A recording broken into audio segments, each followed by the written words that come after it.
In front of me is LENOVO Tab M8 4th Gen, and today I would like to show you how you can disable Google Passwords Autofill.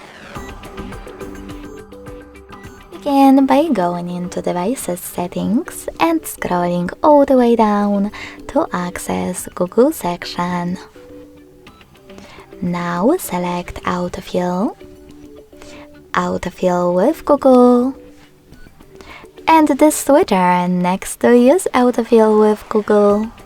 So when I click, as you can see, my switcher and all of those features are gray. That means that autofill is definitely off.